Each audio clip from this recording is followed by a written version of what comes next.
Hello friends, today I will discuss the dielectric heating. This is one of the method used for heating the dielectric materials. When it comes to the circuit, it will be like this. The dielectric material to be heated will be kept between the two conducting materials or two conducting plates like this. This is one plate, this is bottom one is another plate, and in between the material to be heated, which is dielectric, it is also called a sort of insulating material, is used. So for this, when we apply the high voltage, order of 500 volts to 1000 volts, and the frequency is around 10 megahertz, then the atoms that are present in the dielectric material, which were earlier in the disorder manner, will try to align like this. They become order. In the process of becoming order because of the electric field produced by the applied voltage, there is a friction between the atoms of the dielectric material. That friction results in heating of the material, and this heating is uniform throughout the material. That is the main advantage in the dielectric heating. So that you can see here, when there is no applied voltage to the dielectric material, the atoms are in the episode position like this. When we apply the voltage, the atoms will align like this. This is positive, this is negative, this is positive, this is negative, like this they form. This is for one direction of the applied electric field. If we reverse the electric field direction, so this blue color will become red and this red color will become blue. So coming to the its equivalent circuit.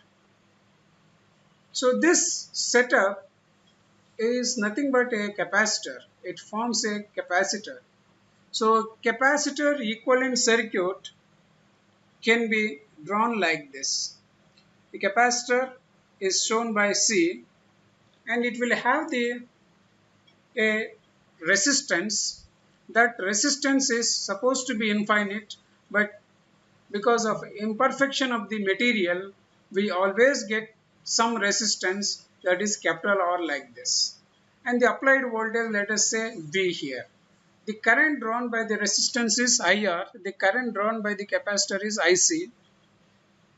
So when we draw the vector diagram for this equivalent circuit, we get like this. V is the reference, and this is a capacitor. In a capacitor, currents leads the voltage by 90 degrees.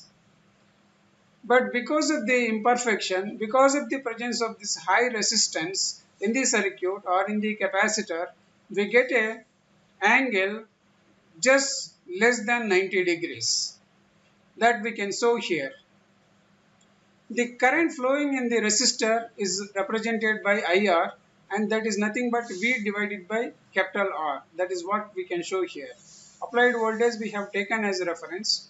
The current flowing in the resistance is always in phase with the applied voltage, and the capacitor current IC will lead the applied voltage by 90 degrees. So we get the current flowing in the capacitor branch IC is like this.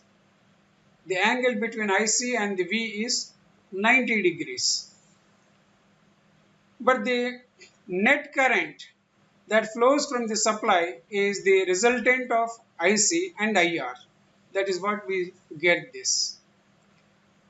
And the angle between this resultant current and the capacitor current is called the loss angle, represented by delta, whereas the angle between resultant current and the input voltage is the power factor angle. Then we can write the power factor cos phi is equal, in terms of delta we can write this phi, we can represent in terms of delta like this. 90 minus delta is nothing but phi. So that we can write like this. So then cos 90 minus delta is nothing but sin delta. Then we know omega, angular frequency, that is 2 pi f. And coming to the capacitor, for this configuration, we get the C is equal to epsilon naught epsilon r into A divided by D. This epsilon naught is nothing but permittivity of free space, and epsilon r is relative permittivity of the material used for dielectric, and A is the area of the plates that we are using here, and D is the depth of the dielectric material, means from here to here. That is, distance between the plates is nothing but D. Then we know from the circuit theory that capacitive reactance is nothing but 1 by omega C, that we can say 1 by 2 pi Fc. So then from this circuit we can say the capacitor current is V by Xc, that is reactance of the capacitance. So that we can write like this: IC is equal to V divided by Xc. And the so here this IC can also be written like this: IC is equal to V divided by Xc, we can write as 1 by omega C. So that becomes V is equal, IC is equal to V omega C. So we know the IC, we know the IR, and we know the, so from the vector diagram we can see here tan delta is nothing but opposite side. Opposite side means here that is parallel to this, that is IR divided by IC, that is tan delta. So we can write tan delta as IR divided by IC like this. So IR we know that is V by R, and IC we know that is V omega C. So after simplification we get 1 by omega CR. So from this we can write 1 by R as omega C into tan delta. And we know the dielectric loss, that is real power loss, that is nothing but heat, is equal to V square by R. This is the applied voltage whole square divided by the resistance of the dielectric material, that is capital R. So V square will be as it is, and this 1 by R we can write like this: omega C tan delta, like this. So then we can say here omega as 2 pi f, so we can write V square 2 pi Fc tan delta. And we already know that capacitor can be calculated using the formula epsilon naught epsilon r into A divided by D. So we can write capacitor value here, then we can write like this: V square 2 pi f into epsilon naught epsilon r A divided by D into tan delta. So from this we can observe that the heat at the dielectric loss is directly proportional to the square of the applied voltage and directly proportional to the frequency of the operation and directly proportional to the area of the plates and the depth or distance between the plate, indirectly inversely proportional to the distance between the plates and directly proportional to the tan delta. So to increase the heat in the material, we have to increase the voltage, or by increasing the frequency, we can increase the heat in the material. So it is easy to get higher heat by just changing the applied voltage and the frequency, which is possible. So in general, the operating voltage is around 500 volts to 3000 volts. This depends upon the application. And coming to the operating frequency, it ranges from 10 megahertz to 40 megahertz.